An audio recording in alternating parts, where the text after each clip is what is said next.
मनोकामना का महापर्व छठ महापर्व पर ये खास पेशकश एबीपी गंगा की, जहां पर हम ये समझने की कोशिश कर रहे हैं कि वो परंपराएं, वो विधाएं अगर कैसे हम मना रहे हैं, निभा रहे हैं, उसमें क्या कुछ और जोड़ा जा सकता है जिससे मनोकामना पूरी तो हो ही और प्रकृति का ये पर्व और भी सुंदर हो जाए।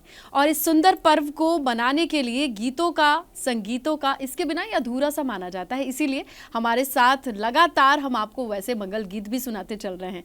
अब हम बात करेंगे कि जब सूर्य के अर्घ देने के बाद वापस आते हैं और अगले अर्घ की तैयारी की जाती है, तो श्रुति ये हमें बताएंगी कि उस दरमियान हमें क्या क्या करना है, कौन कौन सी चीजें करनी है और अगले अर्घ के महत्व के बारे में आपसे जानेंगे श्रुति जी। तो ये जो होता है स्नेहा, ये जो है ये तीसरा अर्घ्य कहलाता है, क्योंकि खरना से हमने शुरू किया था, फिर ये तीसरा अर्घ्य, ये शाम का अर्घ्य है। ये प्रत्युषा के साथ, सूर्य की जो दूसरी पत्नी है प्रत्युषा के साथ अर्घ्य दिया जाता है सूर्यदेव को। इस अर्घ्य में दिन के दौरान चावल की लड्डू बना लेते हैं लोग पूजा के लिए। तांबे के लोटे में मैंने जल और सिंदूर भी बोला था, इसमें दूध रखने का भी महत्व होता है, जैसे उन्होंने गीतों में बताया था। तो दूध का भी अर्घ्य दिया जाता है। दूध, क्योंकि बहुत शास्त्र विधि में अगर देखा जाए तो गाय का दूध जो है वो बहुत, शास्त्र विधि में अगर देखा जाए तो गाय का दूध जो है वो बहुत शुभ माना जाता है।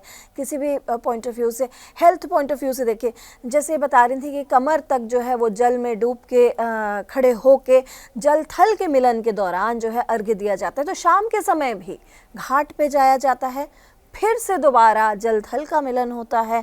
शाम के समय ढलते हुए सूर्य जो है, कई जगहों पे 5:37 का टाइम होगा जो ढलते हुए सूर्य का होगा, तो उस समय पर अर्घ्य दिया जाएगा। अर्घ्य देते समय जो मुख्य रहता है व्यक्ति, वो अर्घ्य देता जाता है। फिर सूर्यदेव के ही मंत्रों का, जैसे ओम आदित्याय नमः, राम रेम राम स सूर्याय नमः, ये जो 2 मंत्र हैं, केवल इनके मंत्रों का जप करते हुए, या आपके जो विधि विधान हैं, जो आपके परिवार की मान्यता है उसके साथ, और छठी मैया का ध्यान करते हुए जप किया जाता है, जिसमें कि संपूर्ण परिवार का और अपने आसपास। लोकगीत में ये माना जाता है, जैसे इन्होंने अभी बड़ा खूबसूरत गाना गाया था, जिसमें कि चाचा चाची से लेकर सबके बारे में सोचा जाता है, और सारा परिवार जो है एक दूसरे के स्वास्थ्य की कामना करता है। तो सूर्य जो है वो बेसिकली स्वास्थ्य के लिए ही ज़्यादातर माने जाते हैं। तो कहा ये रवायत कही जाती है कि उगते सूरज को लोग नमस्ते कहते हैं, लेकिन डूबते सूरज को भी अर्घ देने की परंपरा प्रकृति के पर्व छठ में सिखाई जाती है। तो चलिए अब हम ये जानने की कोशिश करते हैं कि जब डूबते हुए सूरज को अर्घ दिया जाता है और जब छठ के व्रती पानी में खड़े होकर के डूबते हुए सूर्य की किरणों को देखते हुए अर्घ देते हैं, तो उनके घर वाले, उनके आसपास कौन से गीत को गाते होंगे, उनके मनोभाव को समझने के लिए संगीत का सहारा लेंगे। हम रुक करेंगे रेखा जी का। रेखा जी, जब ये अर्घ चल रहा होता है तो मुझे नहीं लगता कि छठ के जो व्रत करने वाले लोग हैं बहुत भाव विभोर हो जाते होंगे। आसपास के जो उनके घर वाले हैं वो गाना शुरू करते होंगे। आप जरा तो मैं वही गाऊंगी जी, जो परिवार गा रहे हैं उनके लिए, ठीक है। जो अस्तलगामी सूरज को बेचारी खड़ी हैं और अस्तलगामी सूरज जल्दी डूब जाते हैं, इसलिए जल्दी जल्दी अर्घ देना पड़ता है। और जब सुबह वाले उगते हुए सूरज, वो बड़ी इंतजार कराते हैं बहुत इंतजार कराते हैं, खूब अगोरे पड़ेला। हाँ, वही अगोरा कि भाई जब तक पूरी लालिमा ना दिखे तब तक नहीं देते हैं। और अस्त वाला हाली हाली, हाँ, अर्थ वो तो हाली हाली एकदम जल्दी जल्दी डूब जाते हैं जी। फटाफट दो उनको अर्घ्य। हाँ, तो मैं वही गाऊंगी जो अस्तलगामी सूरज को अर्घ दे रहे हैं। ये सूरज हमारे डूबने वाले हैं और व्रती खड़ी हैं एकदम से, तो कहती हैं कि मैं वही गाऊंगी। चाराही कोन के पोखरवा जल उमड़ल जाए, जल उमड़ल जाए। चारही बने पोखरा जो है, 4 घाट होते हैं ना, जल उमड़ल जाए। पेन्हीना बलम जी पियरिया, चली गदिया। व्रती कर रही है अपने पति से, और पति भी कह रहे हैं कि जल्दी जल्दी चलो। अरे साजीना धनिया जी दौरवा, भैले अर्घ के बीर भैले अर्घ के बेर। कई जल्दी जल्दी दौरा साजो, अर्घ सूरज डूब न जाए, जल्दी अर्घ देने चले। अरे धरी ना बलम जी का हरिया, चली अर्घ दिया भैले अर्घ के बेर। अरे पेनीना बलम जी पियरिया, दौरा घाटे पहुँचाए, दौरा घाटे पहुँचाए, दौरा घाट। जल्दी जल्दी दौरा लेकर के चलिए, नहीं तो सूरज कहीं डूब न जाए, जल्दी अर्घ दे उनको। तो ये सब गाते हैं। हाँ, तो ये समझिए आप कि जो व्रत में है, जो छठ का व्रत कर रही हैं और सूर्य के अस्त होने का समय इतना तेजी से जाता है कि वो व्रत वाली महिला ही सबसे ज्यादा ऊर्जावान नजर आती है और सबको कहती है कि चलिए आप, चाहे वो उनके घर वाले हों या फिर अपने रिश्तेदार, कि जल्दी तैयार होइए और घाट पर पहुंच जाइए, मेरे अर्घ का वक्त बड़ा छोटा सा है, कम है। अब जब ये अर्घ हो जाता है तो आने वाली प्रक्रिया पर हम चलते हैं, जहां पर समझने की कोशिश करेंगे कि वो रात जब बिना खाए बिना पिए जब इंतज़ार होता है कि भोर की वो पहली किरण जहां पर अर्घ देना है। श्रुति से समझेंगे कि इस रात के दरमियान क्या कुछ लोग कहते हैं सोना नहीं चाहिए, प्रभु का जप करना चाहिए, नाम लेना चाहिए, क्या ये सत्य है? और फिर किस तरीके की मानसिक पूजा करनी चाहिए श्रुति? देखिए, एक ये नियम होता है कि 3 दिन जो है घर में साफ सफाई नहीं की जाती है। अच्छा। माना जाता है कि स्वयं जो है वो प्रकृति पूजा हो रही, तो हर एक चीज का जो है सफाई आपस में मतलब जो है वो गंदा नहीं माना जाता है, हर एक चीज को पवित्र माना जाता है। और क्योंकि घाटों पे होती है पूजा, अब रात के समय जो है परिवार जगा रहता है क्योंकि सूर्य का जो उदय है उसका इंतजार होता है। जिसने छठ को धारण किया है उसने न जल ग्रहण किया है न अन्न ग्रहण किया है, और तीसरा दिन आ गया, नहाए खाए की एक रात हो गई है, खरना की एक रात हो गई है, और इसके बाद ये जो तीसरे दिन की एक रात हो गई है। तो 3 दिन से कुछ नहीं है, मतलब जो खरना पे खाया और फिर नहाए खाए पे खाया, फिर पूरा दिन जल नहीं है, अन्न नहीं है, कुछ नहीं है। तो अगले दिन जो है रात भर जो है प्रकृति देवी का ध्यान किया जाता है, परिवार के लिए स्वास्थ्य की मनोकामना करी जाती है, और सुबह अर्घ की तैयारी करी जाती है। तो वो जो बांस की टोकरी है उसमें मौसमी फल रखे जाते हैं, गन्ने के धागे पे, गन्नों पे पत्ते बांधे जाते हैं, पान के पत्ते रखे जाते हैं, और साथ ही साथ जो है कई जगहों पे स्थानों पे आंवला भी रखा जाता है। तो ये पूजा में लेकर आते हैं, जैसे मैंने कहा ना, मौसमी जिस स्थान पे जो प्राप्त हो जाए उस हिसाब से रख के फिर सुबह की अर्घ की तैयारी होती है। और दोबारा क्योंकि अपने घाट तक पहुंचना है, भीड़ बहुत बढ़ चुकी होती है, तो जो व्यक्ति जिसने खरना नहीं किया है, नहाए खाए नहीं किया, वो भी जो है ये 3 अर्घ तो दे ही देता है। तो घाट पे काफी लोग रहेंगे, तो नहाए खाए अंतिम जो अर्घ है जो वापस उनकी उगती हुई उषा के साथ होता है, उसमें अर्घ दिया जाता है सेम नियम के साथ। वही पूरी प्रक्रियाएं होती हैं जिसके जरिए वो उगते हुए सूर्य को अर्घ देते हैं। कठिन ये होता है, वो सबसे मुश्किल इंतजार जिसे कहते हैं कि इस अर्घ के बाद ही व्रती को व्रत खोलना है। अब ये भी जरा प्रक्रिया आप समझा दें। ये जो व्रत खोलने की प्रक्रिया है ना, तो जो तांबे के लोटे में जिसमें हमने जल और दूध मिश्रित किया था, वो ही दूध ग्रहण करके देने के बाद वो ही दूध पहला जो घूंट है वो उसका जाता है, और उसके बाद व्रत खोला जाता है, घाट से निकला जाता है। तो ये प्रक्रिया होती है श्रुति, और कुछ इस तरीके से व्रत संपन्न हो जाता है।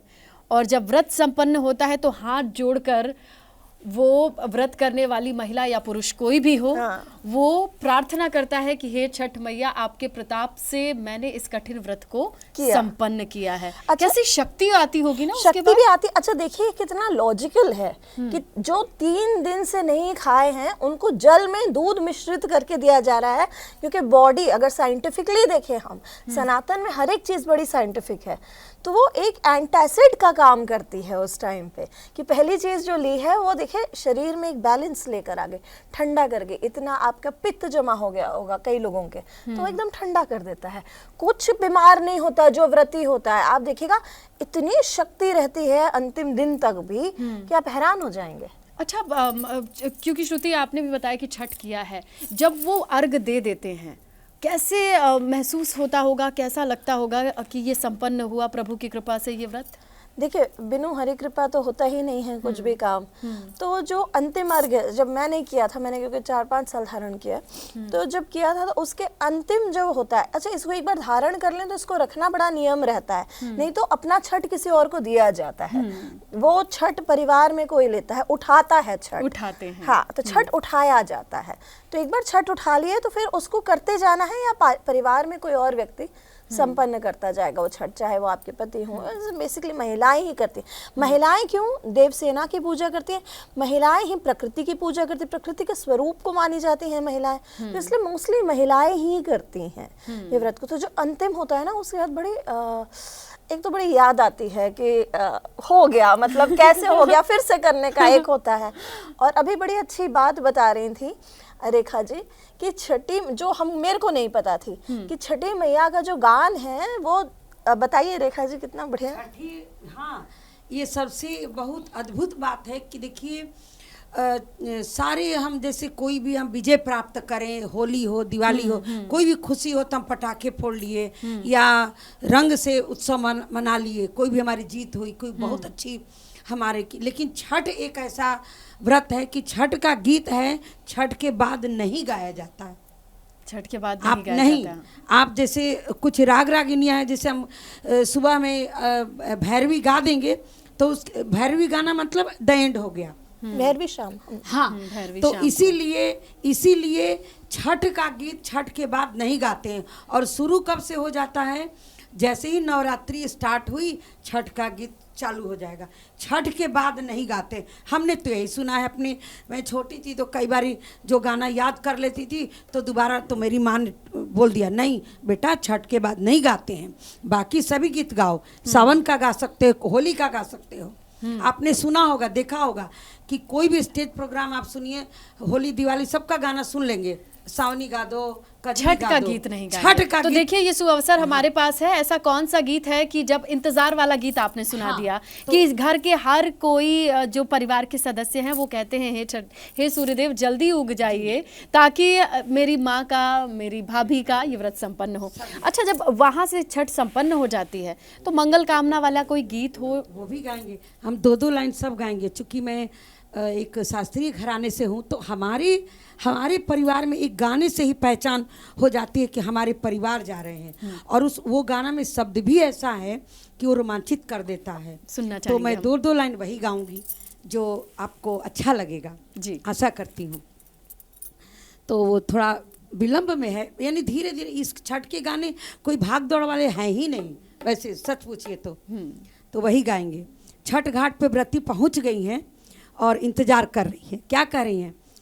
उगाह उगाह देव करबो मैं सेवा, उगाह उगाह देव करबो मैं सेवा।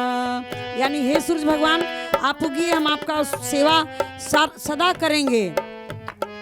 उगाह उगाह देव करबो मैं सेवा, उगाह उगाह देव करबो मैं सेवा।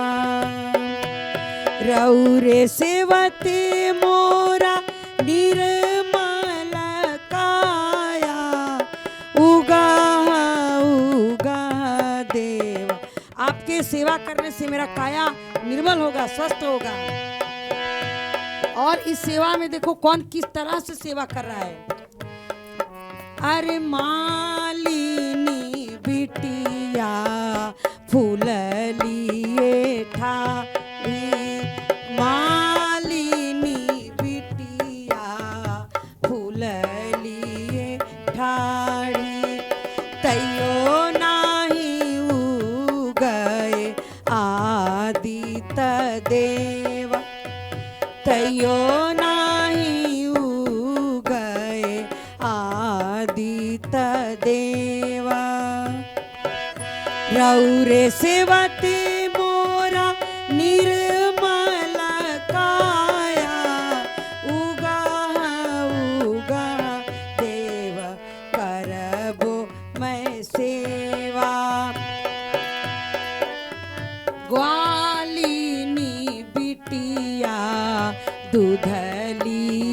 ठाड़ी बरतीनी बिटिया अरगलिए ठाड़ी तैयो नाही उगए आदित देवा।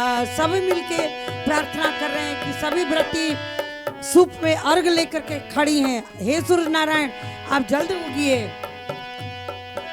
रौरे सेवते मोरा निर्मल काया उगाऊ गह देवा करबो मैं सेवा उगाऊ गह देवा करबो मैं सेवा।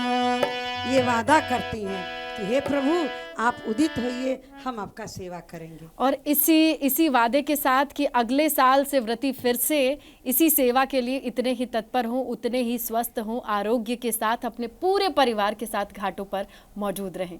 ये हमारी खास पेशकश जहां हमने छठ के महत्व को जाना समझा और उम्मीद है कि आपको भी सुरों के ज़रिए, संगीत के ज़रिए, लोकगीत के ज़रिए इस महत्व तक पहुंचाने में हम सफल रहे होंगे। हमारे इस खास पेशकश में फ़िलहाल बहुत शुक्रिया करना चाहूँगी मैं हमारे तमाम मेहमानों का, श्रुति जी का, रेखा जी का, साथियों का बहुत बहुत शुक्रिया।